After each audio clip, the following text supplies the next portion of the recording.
सकल मातंग समाज, मी आत्ताच भाषणामध्ये 2-2:30 वाजता 3:30-4ला बोललो होतो की आज अनुसूचित जातीच्या आरक्षणाच्या वर्गीकरणाची घोषणा मुख्यमंत्री करणार आहे आणि तुमच्या आमच्यासाठी आनंदाची बातमी आहे.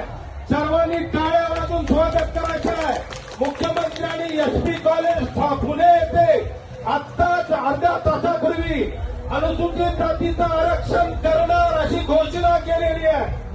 आज पुणे येथे अण्णाभाऊ साठेच्या साहित्याच्या खंडाच्या उद्घाटनाच्या प्रसंगी अर्ध्या तासापूर्वी माननीय मुख्यमंत्री देवेंद्रजी फडणवीस साहेब इथे एकनाथजी शिंदे साहेब होते, महाराष्ट्राच्या राज्यातले मंत्रिमंडळाचे सदस्य होते आणि समाजातले सर्व आमदार माजी आमदार सर्व होते.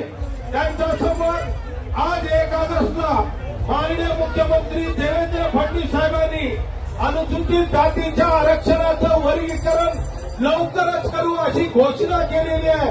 आपण सर्वांनी टाळ्याच्या गजरात त्यांचं स्वागत करायचं आहे आणि आजच्यासारखा आनंदाचा दिवस तुमच्या आमच्या लेकराच्या भविष्यासाठी, तुमच्या आमच्या पिढ्यानपिढ्याच्या लेकराच्या भविष्यासाठीचा ही घोषणा आहे.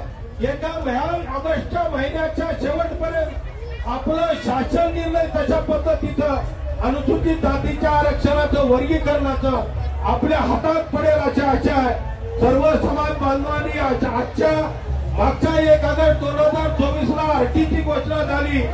मागच्या 1 ऑगस्ट 2000 मागच्या जयंतीला आरटीच्या कार्यालयाचं उद्घाटन झालं आणि आज 1 वर्षानंतर बरोबर 1 ऑगस्ट 2024ला सुप्रीम कोर्टाचा निकाल आला वर्गीकरण करण्याचा आणि आज बरोबर 1 वर्षांनी माननीय मुख्यमंत्री देवेंद्रजी फडणवीस साहेब, माननीय मुख्यमंत्री एकनाथजी शिंदे साहेब आणि माननीय उपमुख्यमंत्री अजितदादा आणि त्यांच्या मंत्रिमंडळातील 6-7 मंत्र्यांच्या समोर अशा पद्धतीची घोषणा केलेली आहे.